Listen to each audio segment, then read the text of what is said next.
We all know about Jack the Ripper, the mysterious killer who terrorised 19th century London. But did you know that the first convicted serial killer in Britain was actually a woman? In this video, we'll explore the little-known Victorian lady killers who once scandalised England. Mary Ann Cotton. In 1873, Mary Ann Cotton sensationally became Britain's first serial killer after poisoning 21 people with her arsenic-filled teapot. Considered the most prolific British killer before Harold Shipman, the lives Mary claimed included her mother, 8 of her own children, 7 stepchildren, 3 husbands, a lover, and an inconvenient friend. Described as strikingly beautiful at the time, Mary Ann used arsenic, which she mixed into a pot of English tea to murder her victims. After their deaths, Mary would then collect their insurance policies.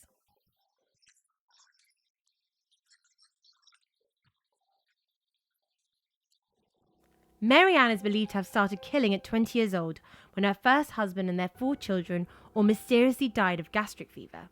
It was the death of Mary Ann's stepson from her 4th husband which finally led to her undoing, and she was hanged at Durham County Jail.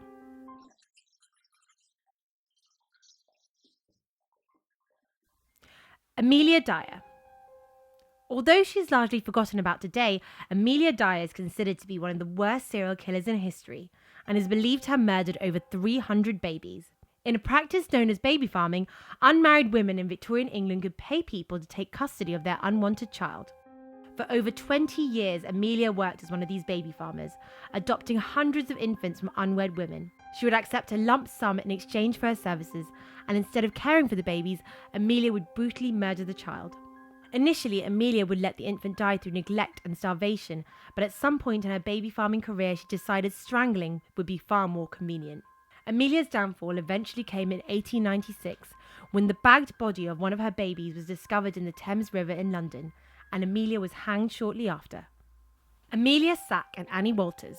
Best friends, Amelia Sack and Annie Walters, better known as the Finchley baby farmers, were 2 British serial killers who claimed the lives of at least 12 infants. Around 1900, the pair operated a lying-in home in East Finchley, London, where unwanted babies could be left and adopted in exchange for a handsome payment.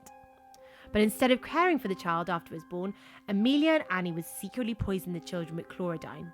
Their landlord, who also happened to be a police officer, eventually caught the murderous twosome. And in 1903, Amelia and Annie became the first women to be hanged at Holloway Prison, in what was the only double hanging of women to be carried out in modern times. Kate Webster.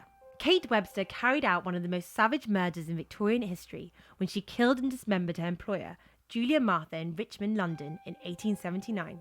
After boiling her dead employer's flesh, 30-year-old servant Kate threw her remains in the River Thames. There were even allegations that she offered her victim to neighbours and local children to use as lard. Kate went on the run for 2 weeks following the murder.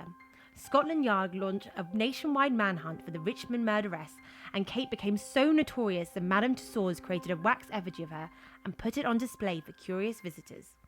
Kate was eventually caught and confessed to the gruesome crime before being hanged in Wandsworth Prison.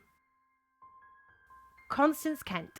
Constance Kent was just 16 years old when she brutally murdered her 4-year-old half-brother from her father's second marriage. Sometime during the night of the 29th of June 1860, Constance's little brother Francis disappeared from their family home in Somerset.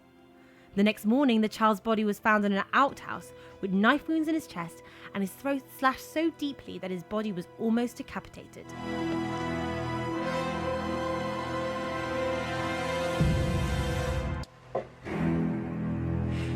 Five years passed before Constance confessed to murdering Francis with a stolen razor. Constance's court case received widespread attention in Victorian England, and even Charles Dickens was fascinated by it.